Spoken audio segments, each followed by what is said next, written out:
Good, 7,030 chars, within the 6,750, 8,251 budget. Taiwan's Coast Guard just got a new ship. Taiwan's Coast Guard administration has taken delivery of its newest cutter, the latest vessel handed over under a $1, $3 billion multi-year plan to rebuild and expand the island's patrol fleet. That's the confirmed headline. What it means for the standoff around Taiwan's waters is what this video is going to walk through, separating what's officially confirmed from what's analyst commentary layered on top. Here's where we're going. First, what's actually confirmed about this delivery and the program behind it. Second, some background on what a Coast Guard buildup actually involves and why it differs from a Navy shipbuilding program. Third, how this expansion fits into the pressure Taiwan has been facing from Chinese Coast Guard and naval activity around the island. And finally, what's still unverified and where you can check the primary sources yourself. Start with what the Coast Guard itself says.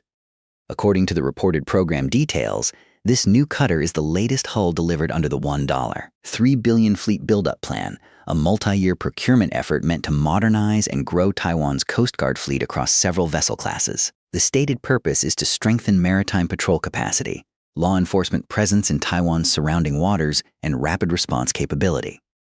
Those are the confirmed elements. A delivery has happened, it sits within a $1, $3 billion plan, and the plan's stated goals are patrol, enforcement, and response speed.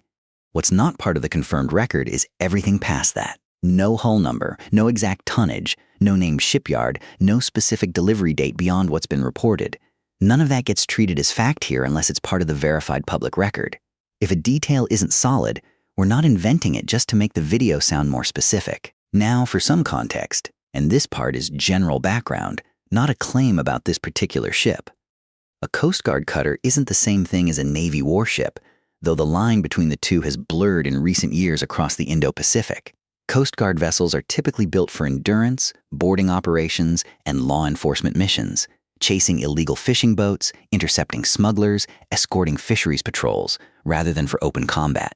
But they're also increasingly built to operate for long stretches at sea, with reinforced hulls and water cannon systems, because around Taiwan, the Coast Guard's daily job now regularly bumps into geopolitics, not just policing. Here's the complication that explains why a Coast Guard shipbuilding line matters at this scale. Taiwan's Coast Guard isn't just chasing smugglers anymore. Chinese Coast Guard vessels, along with what analysts call a maritime militia, ostensibly civilian fishing boats coordinating with state forces, have been showing up more often around Taiwan-controlled waters, including near the Taiwan-administered Kinmen and Matsu Islands, and, at times, closer to Taiwan's main island. Analysts call this a gray zone pattern. Pressure applied below the threshold of open conflict, using Coast Guard and militia assets instead of warships, because it's harder to call a military escalation. That framing is the analyst read on the broader environment. It's not a claim about what any single Chinese vessel did on any specific day, and this video isn't asserting specific incidents outside the sourced record. The $1, $3 billion figure matters less on its own than what it implies about the mission's scope. A build-up plan of that size, spread across a multi-year procurement cycle, points to a sustained institutional decision. Taiwan's government treating Coast Guard capacity as a long-term structural investment, not a one-off response to a single incident. That's a fair read of the scale and duration of the plan as reported, though the specific allocation across vessel classes and timelines beyond what's confirmed isn't something this video is going to guess at. So here's the real question this story raises.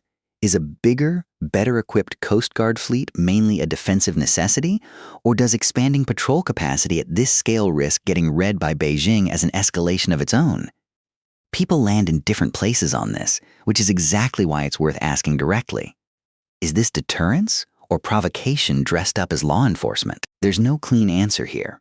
Where you land probably depends on how you weigh Taiwan's stated defensive rationale against the reality that any capability increase in a contested strait gets read through a strategic lens by the other side, whether that was the intent or not. What this case tells us about the current moment is fairly simple.